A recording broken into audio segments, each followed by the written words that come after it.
Les amis, bienvenue dans le tour du propriétaire, je suis sur le point de vous présenter le nouveau Volkswagen Tiguan. Et s'il a changé à l'extérieur de manière assez surprenante, vous allez voir qu'à l'intérieur, il y a de très bonnes surprises et que pour le coup, le véhicule a l'air d'aller à l'efficacité un petit peu façon Renault Austral, mais avec de bons points pour plaire aux familles et aux gens qui ont besoin d'un peu d'espace et de modularité, c'est important. Donc, on va jeter un œil à tout ça, j'essaye de vous en montrer un maximum dans les conditions qui m'ont été données et on en reparle après. Let's go.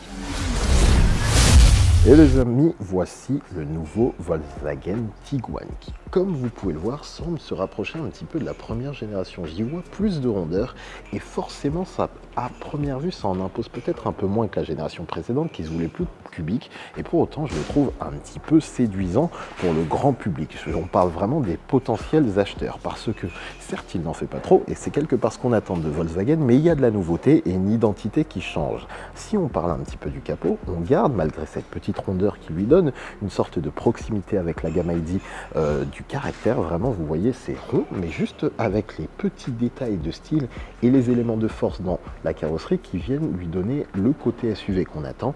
Il faut également qu'on parle de cette nouvelle signature lumineuse. Ici, comme on est sur une version haut de gamme, vous pouvez voir qu'on a le grand bandeau lumineux qui contourne le logo. Ça, ce sera vraiment pour les finitions hautes. Et ici, des nouveaux feux Matrix LED avec 19 200 LED, si je vous dis pas de bêtises, par module, enfin par feu. Et franchement, le truc cool, c'est qu'ils ont une signature lumineuse qui, comme vous pouvez le voir, est assez travaillée et surtout un feu qui est plutôt fin avec un épaississement sur la partie basse pour lui donner un petit regard acéré. Alors, il faut vraiment se positionner au bon endroit pour le voir. Et aussi, le point que j'apprécie, c'est qu'ils ont essayé de faire une face avant relativement verticale malgré ces éléments de rondeur. Et en fait, ce qui est assez amusant, c'est de se rendre compte que globalement, ce qu'on peut appeler la calandre a diminué par rapport à la génération précédente. Et c'est du coup le pare-choc qui prend de l'ampleur, un petit peu comme sur les Volkswagen ID, ce qui est assez surprenant. On aurait pu penser qu'ils essaieraient de séparer un petit peu les modèles thermiques des versions électriques. Et du coup, on a une grande ouverture qui en réalité est fermée, sauf en partie centrale, qui donne ce côté assez aéré à la face avant. Notamment aussi, le point que j'apprécie, c'est que sur les parties latérales, on a des grands passages d'air qui doivent également jouer sur l'amélioration aérodynamique de la voiture et aussi, en partie basse, vous pouvez le voir, pour le côté SUV, vous avez une sorte de sabot ici très simplifié, tout en plastique, qui laisse passer de l'air. Et c'est vrai que pareil, ici, ils auraient pu mettre un petit peu d'agressivité, mais ce n'est certainement pas la volonté de Volkswagen. Honnêtement, il n'y a pas 100 trucs à dire. Je peux vous montrer la caméra frontale qui est positionnée ici. On peut voir que vraiment, c'est une face avant qui est difficile à décrire au sens où il n'y a pas une tonne de choses à dire et Volkswagen va plutôt droit au but sur cette nouvelle génération. Il faudrait qu'on ait une version Airline pour avoir plus de brutalité et encore en toute subtilité parce que vraiment on a toujours cet aspect très ouvert en partie basse et je ne sais pas ce que vous en pensez, mais au final, la voiture réussit à en imposer malgré tout et donc je trouve que là, il y a une vraie réussite de style, même si ça ne me parle pas particulièrement. Le profil est intéressant parce qu'ils ont réussi à avoir cette nouvelle rondeur qui change un peu de la génération précédente et pour autant, je trouve qu'on y voit de la force. C'est-à-dire que regardez, en venant tirer un petit peu les extrémités de la carrosserie et en y mettant un peu de carrossage, comme on peut le voir là, ça vient donner du caractère à la voiture, ça lui donne vraiment un côté assez dynamique qu'on ne voyait pas sur les premières photos qui étaient sorties et clairement, je trouve que ça marche bien. Alors, on ne reconnaît pas tout de suite que c'est un Tiguan, forcément le style a un peu changé, mais globalement je trouve que c'est un profil plutôt efficace avec une volonté en plus d'augmenter les qualités aérodynamiques de la voiture pour baisser son coefficient de résistance et je crois qu'on est passé de 0,33 à 0,28, ce qui fera que cette nouvelle génération va être plus économique à utiliser sur la route. On peut parler 3 secondes des jantes, qui franchement, je crois qu'elles sont en 20 pouces ici, donc jantes en option sont vraiment stylées, parce que là, ce que vous voyez majoritairement, c'est les motifs chromés, mais en fait, à l'intérieur, on a des petits inserts noirs qui viennent vraiment lui donner de la gueule, on pourrait presque croire que c'est des jantes de Airline, et aussi, ce que j'aime bien et que je vous montrais tout à l'heure, c'est vraiment ce côté très vertical, malgré la présence de rondeur de cette face avant qui lui donne vraiment une volonté d'aller vers l'avant. Ici, comme on est sur une finition haute, vous noterez également qu'on a des barres de toit chromées. Je crois vraiment que c'est sur les finitions hautes que vous les aurez, sinon elles ne sont pas présentes, ou peut-être qu'elles seront dans une finition un peu moins glamour. On peut également noter en contour de vitre qu'il y a du chrome, chacun définira si ça lui va ou pas. Et aussi, le petit truc qui est toujours dommage, c'est que ça manque peut-être un petit peu de style sur la partie basse de la voiture. Je ne crois pas d'ailleurs que ça change sur une version Airline, mais dans l'ensemble, vous me dites ce que vous en pensez, mais je trouve que ce profil est plutôt réussi. Et à l'arrière, qu'est-ce qu'on trouve? Eh ben, on se rend compte qu'il y a une nouvelle signature lumineuse. Et évidemment, la question qui se pose, c'est pourquoi le choix de ce grand bandeau qui traverse tout l'arrière? Parce que j'ai un peu l'impression qu'il perd en caractère et en puissance par rapport à la génération précédente. Alors vous me direz ce que vous en pensez, mais sérieusement, regardez, je trouve que ça perd un peu en identité et que ça ne fait pas spécialement Volkswagen, même s'ils ont essayé de travailler sur la signature lumineuse en essayant vraiment de mettre un petit peu de volume dans le motif des feux, mais ce grand bandeau ne me plaît pas particulièrement. On peut d'ailleurs noter qu'il ressemble un petit peu à ce qu'on avait sur la proposition T-Cross, et honnêtement en termes d'identité je trouve qu'il en manque un petit peu. Alors certains apprécieront certainement. Ce que je peux aussi noter quand même, c'est le fait qu'on a toujours, comme sur les générations nouvelles de véhicules, un béquet plutôt puissant, mais pareil, vous voyez en comparaison par exemple avec le Scénic ou le 3008, il manque un petit peu de caractère. Et après, en partie basse, ce qui est assez amusant, c'est de voir qu'ils ont fait un travail un petit peu similaire à la Golf 8 ici, en venant creuser un petit peu la carrosserie, ce qui fait vraiment du bien pour donner un peu de caractère au véhicule. Et en partie basse, sachant qu'on est sur une version classique, on a un pare-choc relativement simpliste. Vous noterez quand même qu'ils n'ont pas mis de faux échappements, et ça c'est un bon point. On a un poil de chrome posé ici, une grande catadioptre toute fine, et ça c'est assez important pour mettre un peu de structure sur l'arrière de la voiture, tout en n'en faisant pas trop en termes de visuel. Et après, ce qui est un peu dommage peut-être, c'est le manque de caractère du pare-choc qui clairement fait dans une simplicité qui est presque triste à mon sens. Évidemment, avec la version Airline, vous en aurez un peu plus, mais globalement, l'arrière de ce Tiguan, je le trouve un petit peu tristoun. Et c'est vrai que pour le coup, il manque un petit peu d'identité pour vraiment se différencier et faire, la part des choses en comparaison avec, par exemple, si on parle du 3008, qui a vraiment une forte identité. Là, il en manque un peu à mon goût. Et les copains, nous sommes à bord du nouveau Tiguan. Et je dois le dire, je suis assez bluffé par la proposition, parce qu'il y a des rangements, il y a une mise à jour technologique qui est clairement intelligente, et il y a de la place. Clairement, tu le ressens tout de suite. Et c'est vrai que là, je viens de monter dans le nouveau 3008, et il y a quand même une grosse différence. On est sur une proposition complètement plus simpliste dans l'agencement, mais pour autant, il y a de quoi faire. Écran derrière le volant, je crois qu'on est à 10 pouces. Il y a des éléments qui sont assez intéressants parce qu'ils sont au courant des erreurs passées qu'ils ont pu faire, donc on revient à des boutons physiques sur le volant.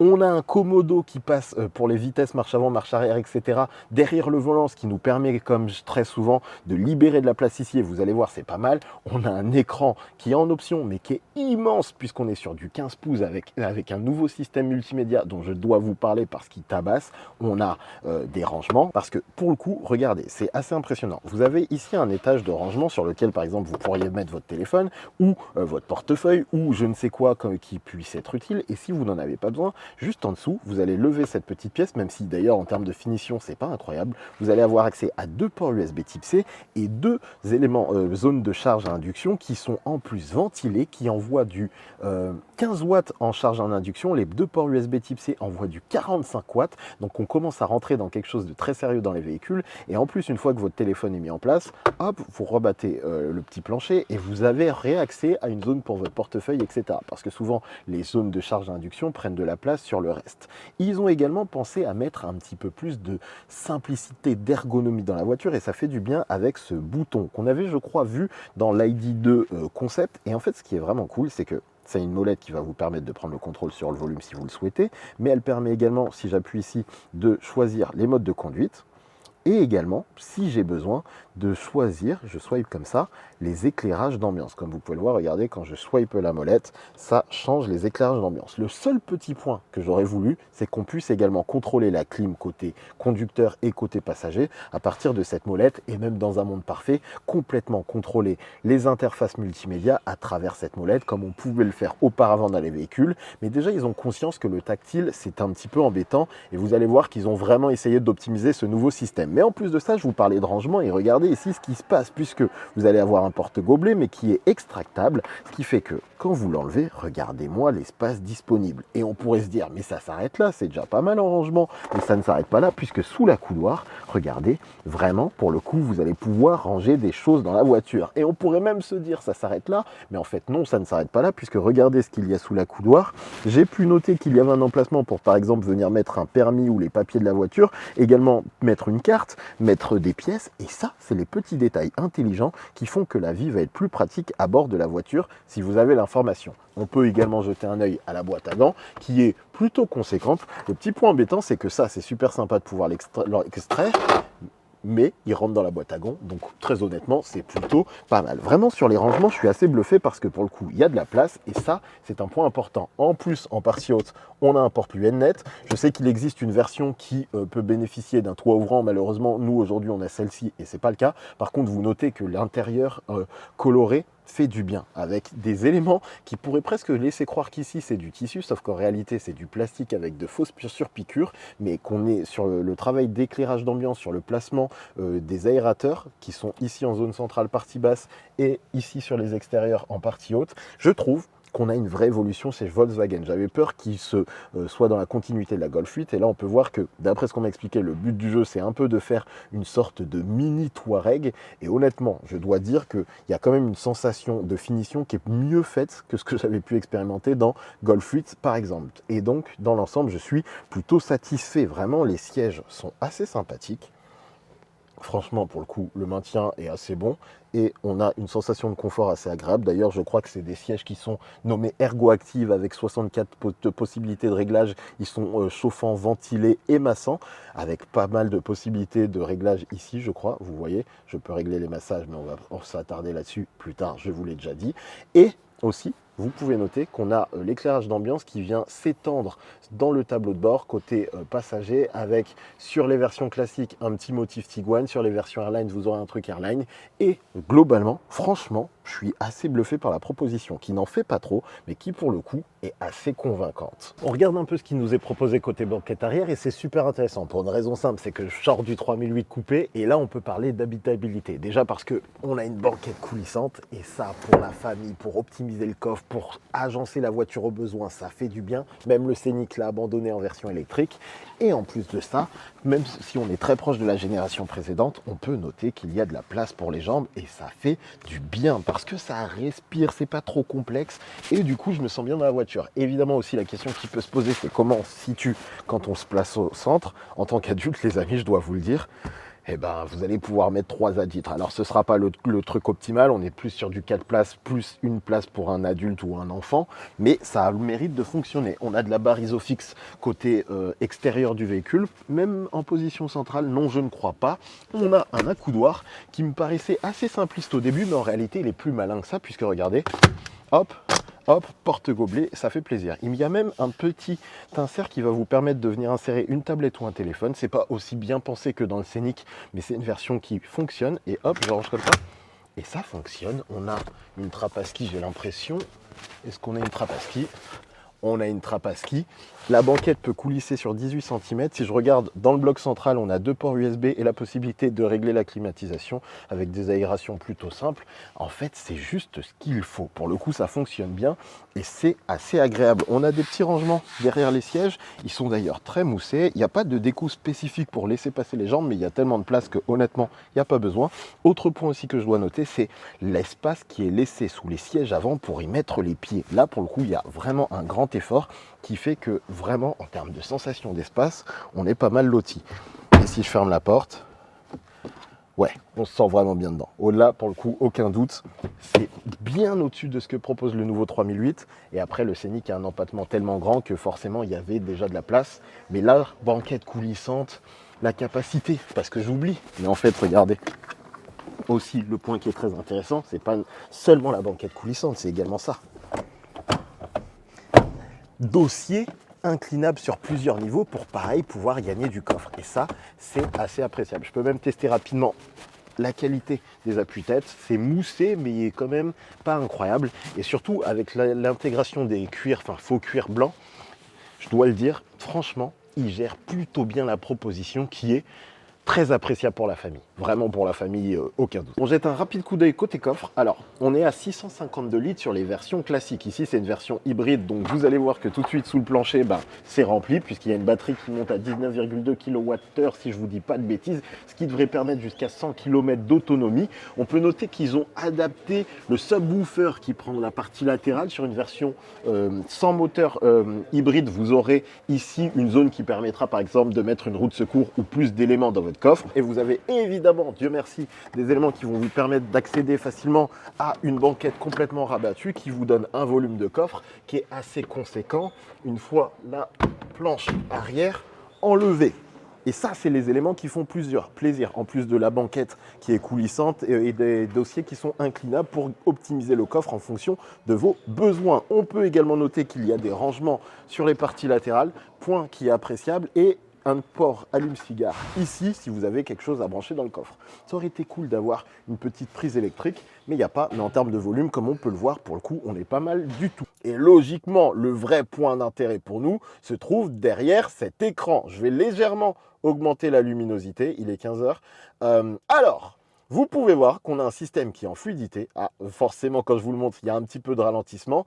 Et en termes d'agencement, a bien changé. En partie basse, ce qu'il faut noter, c'est que la clim est toujours disponible. Ici, vous avez également ce système qu'on connaît chez Volkswagen qui maintenant a les éléments tactiles rétro-éclairés. Si je passe ma main, vous allez voir que je peux swiper comme ça pour changer la température. Ou sinon, je vais appuyer ici et je peux appuyer ainsi pour changer les éléments de conduite. Vous avez également des raccourcis vers les éléments spécifiques à chaque siège. Donc là, par exemple, les sièges ventilés. De l'autre côté, les sièges chauffants. Donc attendez, je désactive le siège chauffant. Et si j'appuie directement ici, j'arrive directement dans la zone de contrôle avec le programme pour les sièges massants. Je ne vais pas le faire. L'intensité du massage. On peut le faire également pour le passager avant. On peut aussi visiblement gérer le positionnement du siège. Et ce que j'aime beaucoup aussi, c'est que regardez en partie haute. Si j'appuie là, j'ai directement accès à tous les sous-menus, mais également vous avez des raccourcis. Donc là, ça va être la partie véhicule. Ça, c'est cool pour désactiver des aides, par exemple. Et aussi des raccourcis qui vont vous permettre à tout moment d'accéder à l'endroit désiré. Donc là, par exemple, assistance de conduite.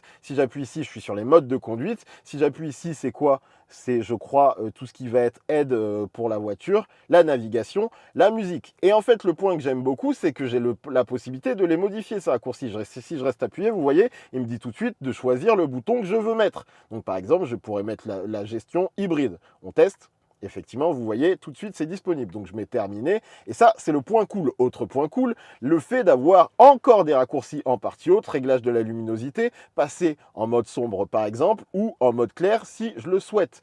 Il faut également noter un truc tout bête, la climatisation, la tonalité, l'audio, vous voyez, vraiment, ils ont pensé à simplifier un petit peu les accès, parce qu'une fois que vous les connaissez, vous savez où ils se situent. Si je vais dans liste de stations, bam, en 3 secondes, je suis dans les listes de stations de la radio. Et si je veux mettre en muet, hop, j'ai ma petite molette, et je me mets en muet. Ça, j'aime beaucoup.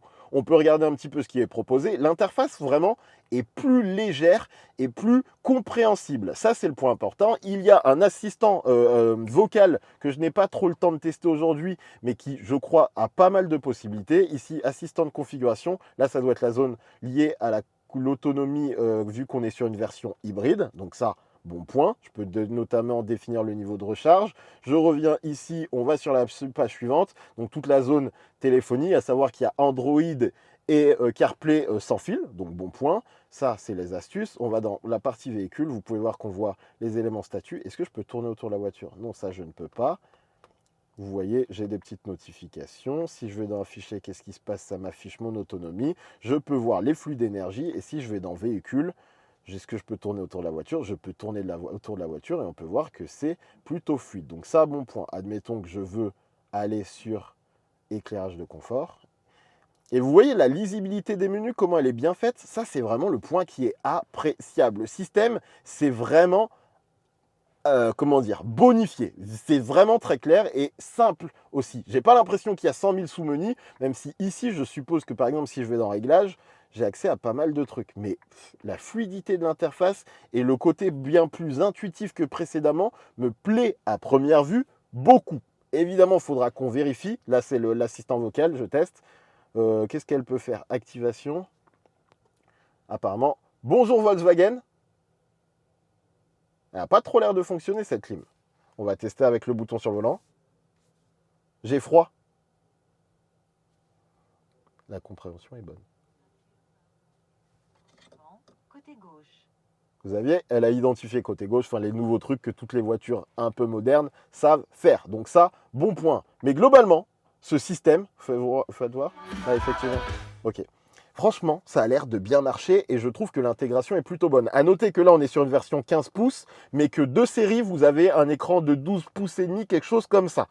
Donc, plutôt bon point, à mon sens. Et évidemment, on va parler 3 secondes de la version Airline, parce que je sais que certains d'entre vous l'attendent, et je dois le dire, je la trouve encore plus particulière que les arrondis du nouveau Tiguan, parce que, clairement, on dirait presque une version plus caricaturale. Qu'est-ce que vous allez gagner sur le style? Un pare-choc encore plus grand dans son ouverture de bouche, avec une finition noir laquée, des motifs un petit peu en maillage de grillage, très clairement, vraiment un petit PRS3, avec des entrées d'air un petit peu plus agressives, mais ça vient en contradiction avec les nouveaux arrondis du Tiguan. Pareil sur le pare-choc arrière, vous allez gagner pareil, ce maillage noir laqué là qui apparaît et qui fait un peu penser à la RS3 littéralement, mais qui en termes de rendu fait un petit peu bas de gamme de par sa finition. Alors évidemment, il faudra voir en vrai, mais très honnêtement par rapport à la génération précédente, pour ma part je ne suis pas spécialement fan. Vous aurez également des jantes spécifiques, un intérieur spécifique avec, si j'ai bien compris, des sièges dédié à la version Airline.